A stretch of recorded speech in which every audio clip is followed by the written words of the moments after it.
Supalpal sila pag nagawa yan ng Pangulo natin hanggang 2028. Kung hindi magtatagumpay yung plano nilang patalsikin yung Pangulo natin. Pag nagtagumpay sila na mapatalsik yung Pangulong Bongbong Marcos na nag-iisip lang naman na maganda para sa ating mga kababayan, para sa ating bansa. Pag napatalsik nila yan, mga kababayan, hindi na talaga aabot na 2028 yan. Oh, saan kayo? Diba? Yung Pangulo natin na nag-iisip, no, na mabigyan kayo ng ganyang klase ng bigas na napakababa ng halaga, na hindi nagawa ng nakaraang administrasyon, tapos sasabihin nila kaya raw nilang gawin. Diba? Sasabihin mo ngayon na kaya mong gawin, na meron kang formula, bakit hindi mo sinabi sa tatay mo noong nakaraang administrasyon na hindi ninyo ginawa? Alam nyo pala eh, no, may formula pala kayo, bakit hindi nyo ginawa dati? Diba? Oh.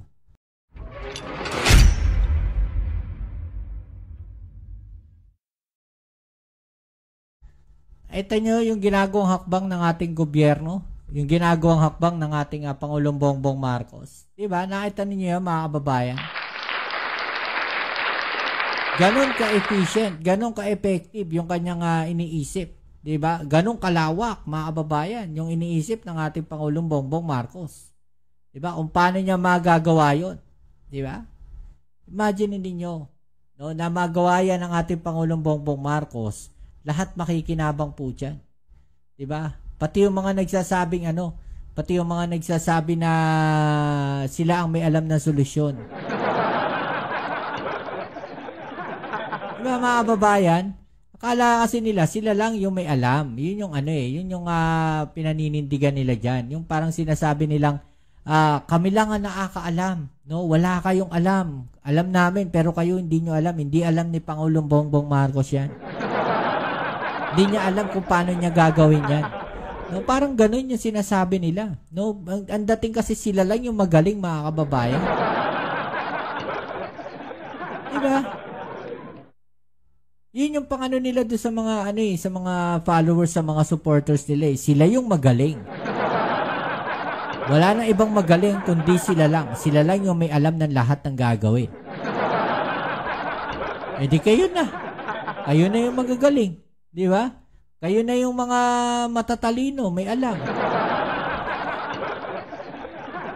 Oh, ito, panoorin pa natin to sa isa sa balita, mga kababayan, no. Kasunod ng utos na courtesy resignation sa gabinete, pinagbibitiw na rin ni Pangulong Bongbong Marcos ang mga opisyal ng Government-Owned and Controlled Corporations o GOCC. Na bumisita naman ng Pangulo sa dalawang NFA warehouse sa Bulacan, nabanggit niya ang planong pagtatakda ng floor price sa palay para hindi malugi ang mga magsasaka. Oo nga, Sir Bochok, no, dati merong Masagana 99, no. Bukod sa I think nag-export po. No, I think nag-export pa tayo ng palay dati. Ay, ng bigas before. No, yun yung pagkakatanda ko po dyan. Narito po ang aking unang balita. Isa sa mga dinaraing ng mga magsasaka, labis daw silang binabara ng mga trader at binibili lang ng 12 pesos kada kilo ang kanilang palay. Ang puhunan po. Yun yung sinasabi natin, no? Binabarat sila, mga kababayan. Ito ngayon yung isa sa pag-uusapan natin ngayon, mga kababayan, no? Actually, ito yung sinasabi ko rin eh. No, ito yung isang topic natin na kung paano nila baratin, no? Neto mga mamimili, no, ng palay, yung mga magsasaka. 'Di ba? Kaya umiinda sila eh.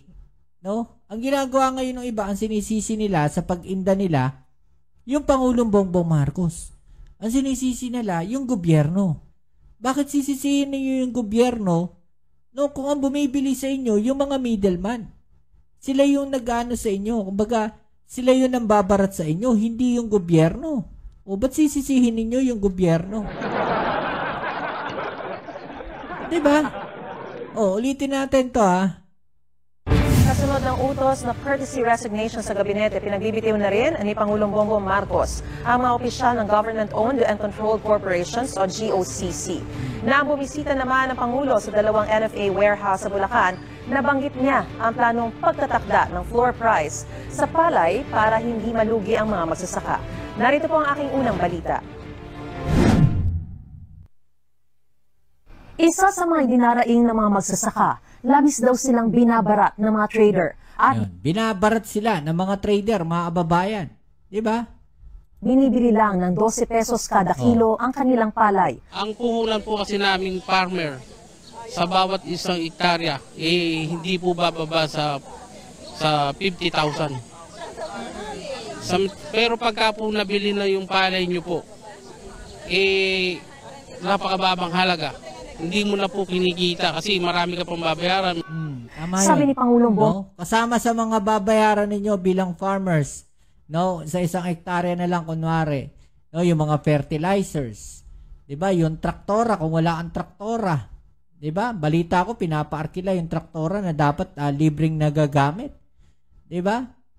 Oh, may mga nagpapaarkila niyan. 'Di ba? Yung pang-araro, 'di ba? Yung pagpapakiskis niyan, babayaran niyo pa rin 'yan. 'Di ba? Yung pag-ani, yung pag-thresher. Ang daming binabayaran ng mga magsasaka. Plus yung hirap at pagod pa nila sa pagtatanim niyan, sa pagbabantay niyan, mga babayan, yung pagpapatubig niyan. 'Di ba? Maraming pinagdadaanan niyan mga magsasaka. Ikaw nga naman magsasaka ka, no? Tapos ang puhunan mo ay 50,000 sa isang hektarya. Tapos ang ikita mo ay 40,000, abonado ka pa, aba, hindi na lang. Napagod ka ng ilang buwan, tapos abonado ka pa. Diba? Ang masaklap nun, nasalanta ka pa ng bagyo. Yun ang masakit dun. Oh. Bongbong Marcos, pinag-aaralan nila ang paglalagay ng floor price para hindi malugi ang mga magsasaka. Binabalanse lang namin, siyempre, yung presyo na binibili ng consumer at saka yung presyo na binibili sa farmer na wala namang malugi. Sinabi yan ng Pangulo nang bumisita siya sa dalawang warehouse ng National Food Authority sa San Ildefonso, Bulacan. Hirit pa ng mga magsasaka, tasan sana ang pagbili ng NFA sa kanilang tuyong palay. Imbes na 24 pesos kada kilo, gawin daw sana itong 28 pesos kada kilo. Siyempre, gusto niya taas.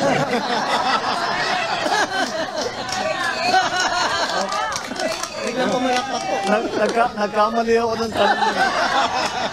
28 pesos per kilo ng palay, mga babayan. Ipoproseso pa yan. Tignan nyo tignan nyo yung gagawin ng gobyerno kung bibili nila yung 28 pesos per kilo na palay na ng mga magsasaka, mga babayan. Tapos ipoproseso pa yan. Di ba? So meron pang yan, meron pang overhead yan, no, ng mga expenses. Imagine niyo yan plus yung transportation yan, mga babayan. Tapos ibebenta ng gobyerno ng 20 pesos per kilo, no, yung yung bigas na. Imagine niyo yung gobyerno ang gumagawa ng paraan, no, para bayaran o makover, no, yung mga expenses na yon mula sa pagbili ng palay, no, sa mga magsasaka. Diba, ang laki ng overhead na inaabonuhan ng ating gobyerno para lang maibigay na sa mga babayan natin yung 20 pesos per kilo na bigas. No? Kaya hindi nyo na bakit piling-pili lang, 'di ba? Piling-pili lang yung yung pagbebenta. Mas inuuna kasi 'yon, mas pina-priority ng ating pangulo, 'di ba? Yung mga tao na 'yon, yung mga mas kumbaga, let's say sila yung mga pinaka nasa baba o yung mga mas nangangailangan, 'di ba? Yun yung inuuna ng pangulo natin. Pero yung overhead, ang laki niya, mga babayan. No, ang laki ng overhead na kailangan abonuhan ng ating gobyerno, no, para maibigay lang. No, yung ma-subsidize ng ating gobyerno para maibigay lang, no, yung murang bigas na yan. Hopefully, no, kung yan ay magpatuloy hanggang 2028, mga babayan, ang tanong, maitutuloy ba yan ang susunod na administrasyon? Actually, Sir Bochok, yung mga traders po, kung titignan natin, hindi naman po talaga lahat. No, kaya lang meron talaga, no, na nakikita tayo doon sa mga traders, no, na talagang barat, no, kung bilhin nila. Diba? Dahil nga yung overhead, no, na sinasabi natin sa pagpoproseso ng palay. Ang masaklap po niyan, minsan, yung palay kasi, basa. No? Mas mura po ang bilihan, no, pagkabasa. Mga babayan. Mas mura po yun. Pagkabasa yung palay, kaysa sa tuyo. Mas mahal yung tuyo talaga. Yung basang palay po, mas mura po yun. No? Kasi kailangan pa ibilad yan. Minsan, pagkabasa po, nasisira yung butil sa loob. Kaya yun po yung nangyayari dyan. Okay? So, shoutouts po, Sir TBS Channel. Kahit bilhin lang ng pribadong buyer ng 17 per kilo ang sariwa, okay na yon. Wag lang 15 pababa ang sariwa. Kahit bumili ang NFA, hindi naman lahat mabibili ng NFA ang mga aanihin ng mga farmers. Correct. Tama naman po. Hindi naman po lahat, no, nabibili. Pero yung 17 pesos per kilo and 15 siguro pababa, depende po yan, no, sa magiging kalalabasan. No, do sa mga gastusin, siguro kino-compute din po yan. So may mga computations po yan. Kagaya nga po na sinasabi natin palagi, sir. No, na yung yung ginagawa ng ating gobyerno, habang ginagawa po yan, no, yung 20 pesos per kilo na yan, yung experimentation nandiyan po yan. So yung proseso nandiyan po yan. No? Nakikita nila yung problema, nagagawa ng paraan. So sinunod nila ito sa pagbili ng mga palay sa mga traders. So nakikita nila yung problema. So, yan yung ginagawa ng paraan at solusyon ngayon. Diba? Yun yung magandang ginagawa ng ating Pangulong Bongbong Marcos. Diba? Which is sana ituloy lang ng mga susunod na administrasyon, no? Ewan lang natin kung itutuloy pa nila yan. Diba? Ituloy din daw sana ng NFA ang pagbili ng kanilang palay dahil tumitigil daw ito pag natapos na ang panahon ng anihan. Pangako ng Pangulo, paiigtingin ng Department of Agriculture ang tulong para sa mga magsasaka. Well, siguro baka tumitigil yun dahil may mga supply na. Pero kung wala gaanong supplies or yung mga palay po na binibenta nila after ng anihan, depende po siguro, no? Baka mag-overstocking naman yung NFA, yun naman ang magiging problema diyan. At sana maiwasan din, no, na nabubulok lang sa warehouse yung mga bigas. No, nakita natin dati yan. No, dami nasasayang ng mga bigas. No, itinatago lang nila, nasisira na yung mga bigas diyan. 'Di ba? Kasi nga hindi mabenta dahil ang pangit ng NFA na inilalabas nilang mura. O ngayon, andyan yung Pangulo natin, natututukan yung NFA na yan, natututukan ng DA natin, no, agrarian reform. 'Di ba mga babayan? Maganda po yung ginagawa nila. Ay kita natin yung resulta. Pagagandahin din daw ang mga pasilidad at magdaragdag ng mga equipment. Plano rin daw nilang patayuan ang Kadiwa Store ang mismong warehouse para makapagbenta ng 20 pesos na bigas. Yun, no, sana ibalik yung yung sa FTI. No, hindi ko alam kung nandun pa yung mga warehouse dati. No, sana ibalik yung mga warehouse dyan sa FTI. Yan yung isa sa pinakamalaking bagsakan talaga dati yung FTI dyan sa Taguig, mga babayan, no. At ito nakikita natin, no, yung mga warehouses, importante po 'yan, no, na makapagtayo tayo ng mga magagandang warehouse, malalaking warehouses. At the same time, no, yung mga equipments na pangproseso, no, ng pagbili ng palay. Yun yung sinasabi natin, kasama yun sa overhead, no, nagagastusin ng ating gobyerno. 'Di ba? Kung bibili nila yung palay, o papakiskis pa yan, yung processing niyan, di ba? Kailangan nyo na gastusan ng ating Pangulong Bongbong Marcos, ng ating gobyerno, no? Hindi mismo ni Pangulo, hindi galing sa bulsa niya, mga babayan. Sa pondo ng gobyerno yan, sa pera ng sambayan ng Pilipino manggagaling din yun. At lahat naman tayo makikinabang dyan, di ba? O, tuloy natin. Isa ito sa dalawang warehouse dito sa San Ildefonso, Bulacan na may kapasidad na tig 58,000 na sako ng palay na nagsimula nang ipadala sa mga miller. At oras na magiling at maging bigas, dadalhin na ito sa iba't ibang mga warehouse ng NFA para maging bahagi ng P20 rice o yung 20 pesos na bigas para sa mga vulnerable sector. Di ba? Yun yung sinasabi natin. Mura yung bili nila, mabibili nila yung mga palay sa magsasaka. Umiikot lang, no, yung proseso. Diba? Bibili nila yung palay sa magsasaka sa hindi murang halaga. Diba? Sa magandang presyo. Ipoproseso ng gobyerno yan. Diba? May gastos siya, may overhead yan.